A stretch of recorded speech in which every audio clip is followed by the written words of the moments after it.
챕터 2 시작할게요. 오늘 제가 강의할 내용은 챕터 2 meaning as sign 이 파트예요. 그래서 먼저 우리가 언어라는 것을 한번 정의를 한번 해볼게요. 언어라는 것은 무슨 의미를 가지고 있냐? 크게 두 가지의 의미를 가지고 있어요. 언어라는 것은 encoded signs다. 그러니까 항상 사인을 우리가 인간하고 동물하고의 차이점을 살펴보게 되면 동물 같은 경우는 리피링은 가능하단 말이에요. 어떤 단어를 가르쳐 준다든지 뭐 이랬을 때 그거를 반복해서 따라하고 뭐 이렇게 할 수는 있지만 그거를 코드화하는 거 아무리 그 높은 지능을 가지고 있는 침팬지도 어떤 사물을 보고 그거를 코드화하고 이렇게는 잘 못한다라는 거예요. 근데 우리 인간은 이 언어를 사용을 하는데 이 언어가 첫 번째 가지고 있는 특징이 사인을 코딩화하는 거. 어떤 것을 코딩화하는 그런 것이 있고 또 하나 언어라는 것은 어떤 컨텍스트 안에서 그런 사인 자체가 액션으로 나타난다라는 거죠. 어떤 말을 했을 때 내가 예를 들면 thank you 란 말을 했을 때 그 말이 정말로 감사할 때 땡큐란 말을 쓸 수도 있고 thanks 하면서 뭐 그냥 일반적인 형식적으로 얘기할 수도 있고 예를 들면 really 란 말을 쓸 때도 really가 정말 놀래서 정말 이렇게 물어볼 때도 있고 really 뭐 이러면서 진짜 뭐 이렇게 믿지 않을 때도 그러니까 어떤 컨텍스트에 따라서 의미가 또 달라질 수 있단 말이에요. 그쵸? 그래서 language라는 것은 이렇게 semantics와 pragmatic의 역할을 가지고 있다라는 것을 여러분들이 좀 아셔야 되는데 이러한 semantics와 pragmatic은 항상 뭐랑 연결이 되냐면 우리가 가지고 있는 culture하고 연결이 된다라는 거예요.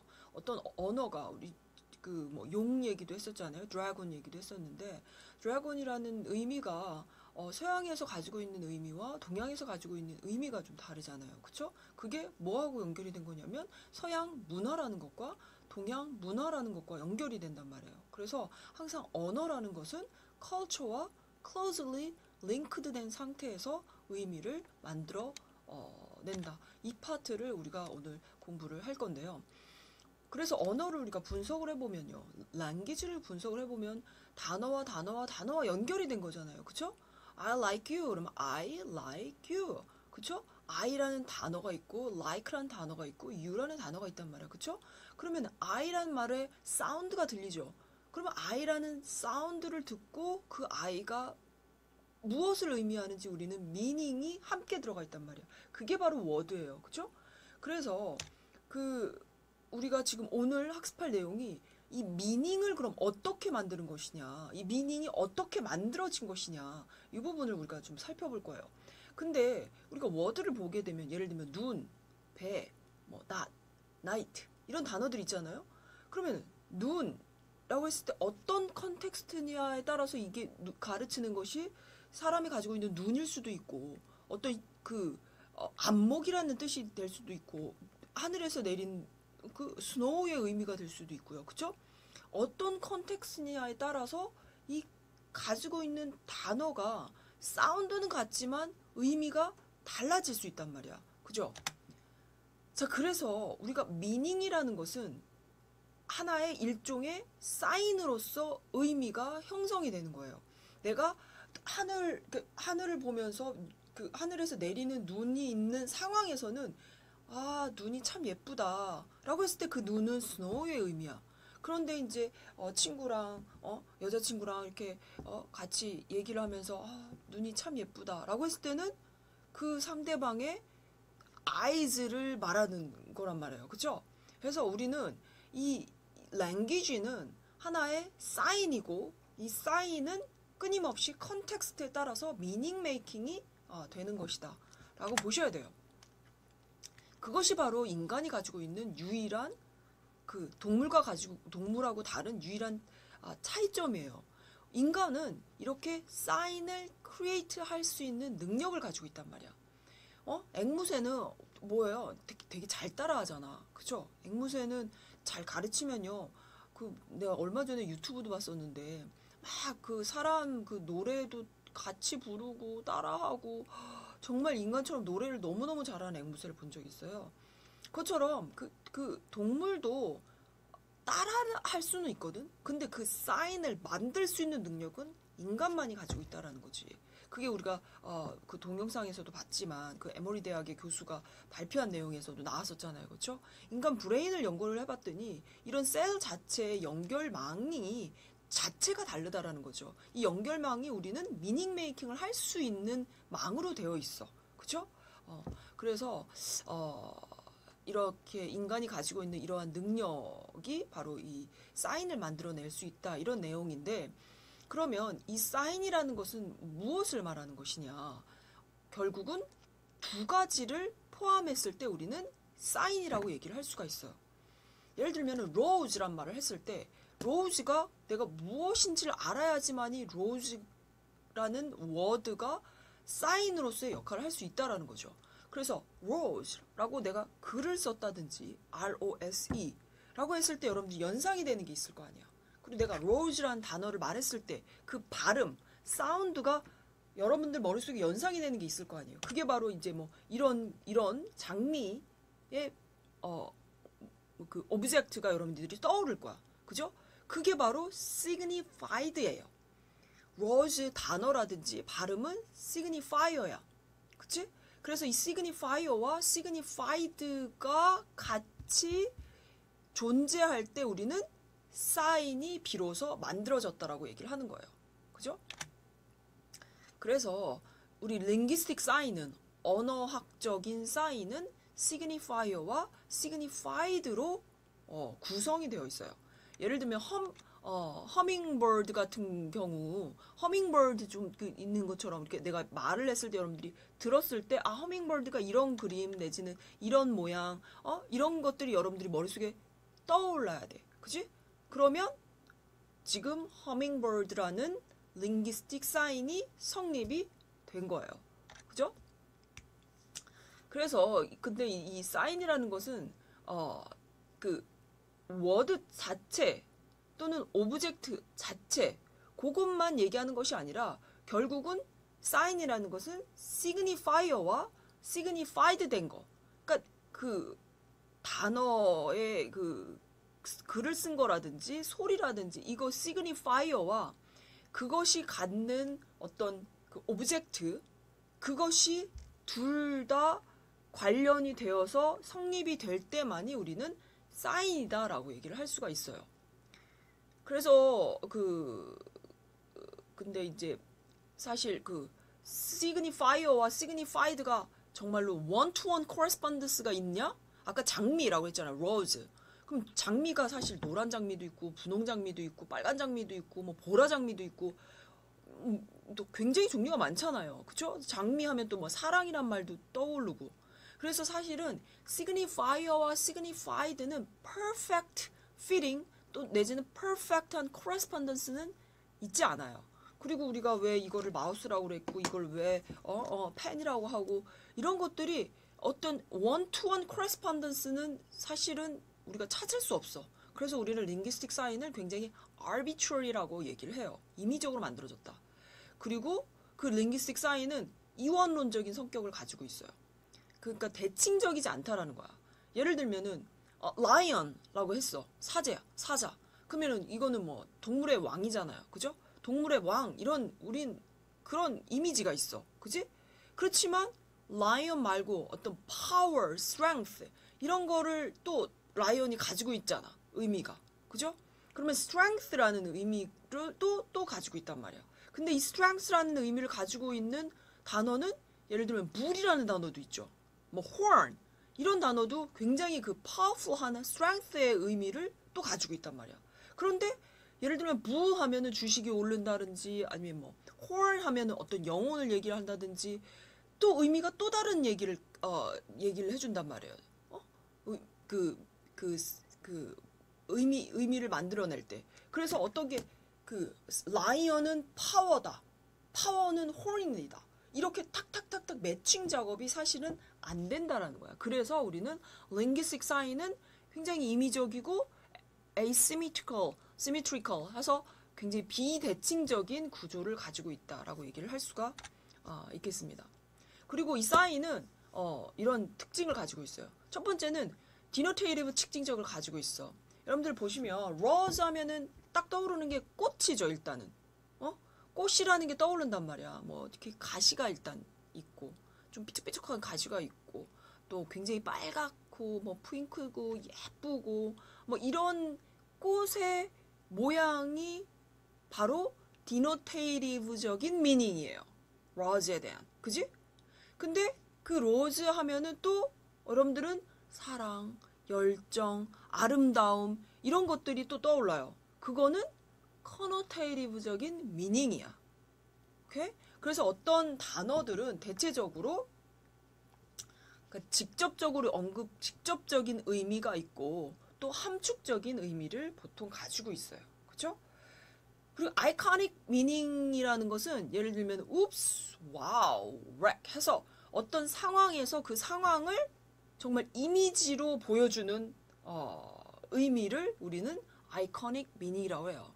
그래서 그럼 what a wreck 하면은 이 뭐야 웬 미친 짓이야 막 이렇게 말도 안 된다 막 이렇게 와우 하면 정말 what a amazing 뭐 picture 이럴 때 와우 막 이를 쓴다든지 이런 어떤 특정한 의미를 나타나기보다는 어떤 이미지를 나타날 때 그런 거를 우리는 아이코닉 미닝이라고 얘기를 합니다.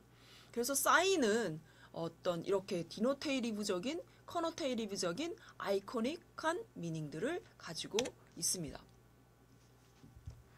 그 다음에 이제 그 미닝을 만들 때 아까 얘기한 것처럼 반드시 그 미닝은 이 컨텍스트 안에서 의미 형성이 되는 거거든. 그죠? 이 컨텍스트 안에서. 그 말은 이 컬처 안에서 의미 형성이 된다라는 거예요. 그래서 우리는 cultural encoding이 일어난다고 얘기를 해요. 의미가 코딩화가 되는데 어떤 코딩화가 되는 거냐면 문화적인 코딩화가 된다라는 거야. 그래서 우리는 배 아프다 그러면 배 아파 그래요. I have pain이야. 그지? pain in the stomach. 이게 나는 배 아프다. 근데 그게 사실은 stomach ache가 미국에서는 stomach ache로 쓰이지만 British English 같은 경우는 배 아프다. 정말로 내가 배가 아프다는 말은 belly ache란 말을 써요. 그리고 우리는 체했다 막 이런 말도 쓰잖아. 그지? 그래서 우리가 가지고 있는 컬처에 따라서 컨텍스트에 따라서 각각 쓰이는 cultural encoding이 다르다는 얘기예요. 예를 들면 메인이라는 단어가 독일어는 메인이라는 단어가 from hip to the foot이래요. 그러니까 힙도 포함하고 다리도 포함하고 뭐 무릎도 포함하고 발까지 다 포함해서 다 거기를 메인이라고 얘기를 한대. 그래서 메인 to way 이렇게 난 발음 잘 못하겠지만 이렇게 얘기를 하게 되면은 이쪽 다리가 다 아프다 이렇게 얘기를 하는 거 그런 의미예요. 그런데 그걸 영어로 표현을 하려면 한 단어로 표현을 할 수가 없다라는 거지. 그러니까 영어에서는 그냥 foot, my foot hurts 그렇게밖에 얘기를 할 수 없다라는 거예요. 이걸 정확하게 얘기하려면 my hip, leg, knee, foot hurt 이렇게 얘기를 해야 된다라는 거지. 그죠? 그래서 그 다른 스피치 커뮤니티에 따라서 어떤 언어를 사용하느냐에 따라서 표현하는 방식이 달라진다라는 거예요. 또 같은 언어라고 할지라도 그 같은 언어에서도 이 cultural encoding이 바뀌어요. 예를 들면 여기서 보면 우리나라에서 예쁘다란 말 있지, pretty. 근데 예쁘다, 귀엽다 이런 말이 요즘에는 뭐 귀요미, 얼짱, 훈녀 막 이렇게 바뀌었잖아요. 바뀌어서도 막 사용이 되잖아. 이게 뭐에 따라서? 디스코스 커뮤니티에 따라서 어떤 집단에 따라서 막 그 10대, 20대, 30대들은 이런 말 잘 안 쓰거든요. 그죠? 10대, 20대들이 이런 말이 많이 쓴단 말이야. 그치? 그 같은 언어라고 할지라도 그 스피치 커뮤니티, 어떤 디스코스 커뮤니티에 따라서 이게 달리 cultural encoding이 되더라. 또 cultural encoding의 그 대표적인 예가 뭐냐면 어떤 디노테이티브적인 미닝을 강조할 때 예를 들면 너무 아름답다. 그럴 때 보세요. 저 같은 경우 너무 아름답다 이렇게 얘기하잖아. 그지? 한국에서는 너무 아름답다. 이렇게 얘기해요. 영어에서도 beautiful. You're so beautiful.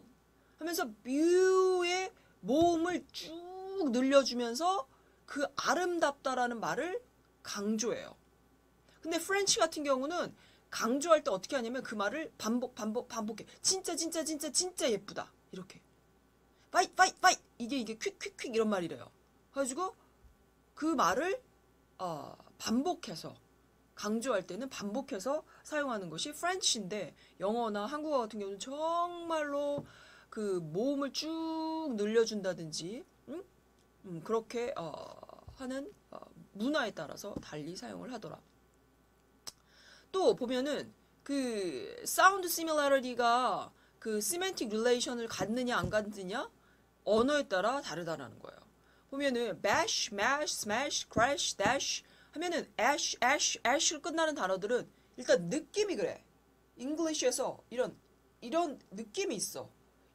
그래서 접미사, 접두사에 따라서 우리 단어 공부하잖아요. 그런 것처럼 이런 bash, mash, 어떤 ash 끝나면 뭔가 빠르고 동작이 빠르고 이제 과격하고 이런 느낌이 있단 말이에요.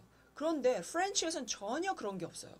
뭐 hash, tash, crash 뭐 이런 말을 써도 똑같이 ash란 말을 나와도 같은 전혀 의미 릴레이션이 없다라는 얘기예요. 그러니까 이거는 그 언어가 가지고 있는 문화적 특징이다.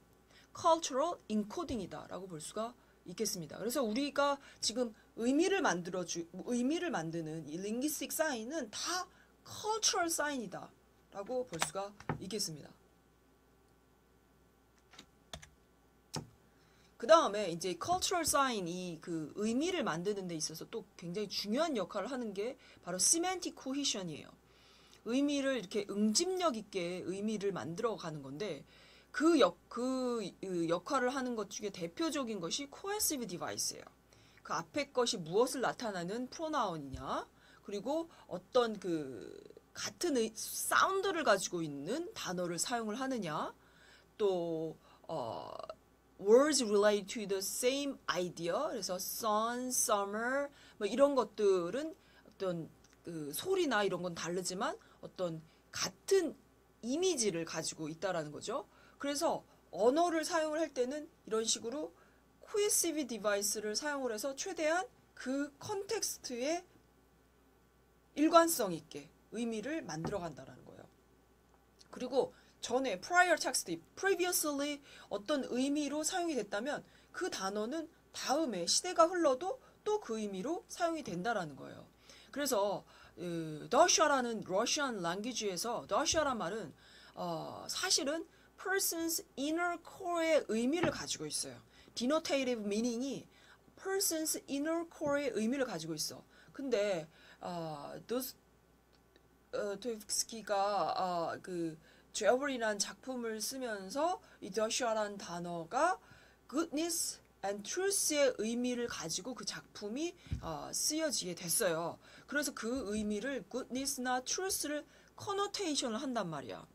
그래서 나중에 이 더샤라는 말은 줄곧 이런 truth의 의미로서 goodness, 선의 의미로서 계속 사용이 되온다라는 거예요.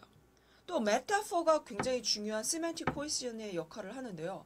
이 메타포 하면 은유라는 얘기잖아요. 그쵸? 그래서 어떤 뭐 argument is war 하면은 이제 논쟁이 시작됐다. 이제 논쟁이 시작됐으니까 이제 전쟁이 시작이야. 엄청난 뜨거운 논쟁이 시작될 거야. 뭐 이런 메타포를 가지고 있죠. 그죠? 그래서 어떤 그 linguistic sign은 결국은 language는 이렇게 사인의 역할을 갖고 있는데 이 사인은 cultural sign의 역할을 가지고 있고 이 cultural sign은 끊임없이 인코딩을 통해서 이루어지는데 이 인코딩이 이런 semantic한 cohesion을 통해서 더 강조가 되고 탄탄해진다라는 얘기예요.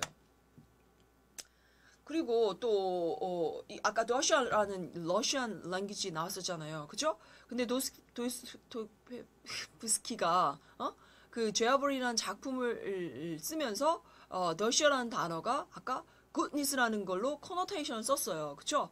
근데 그것이 English 버전으로 영어로 translation 되면서 그거는 어떻게 트랜슬레이션이 됐냐면 soul이라는 것으로 트랜슬레이션이 됐어요. 영혼이라는 걸로. 그러면서 그 soul은 결국은 아주 그 spirit, 그죠? 그 disembodied spirit, immortal self, 아주 그 뭐야 죽지 않는 영원한 이런 그 spirit을 의미하는 것으로서 또 더시아가 잉글리시에서는 사용이 됐다라는 거예요.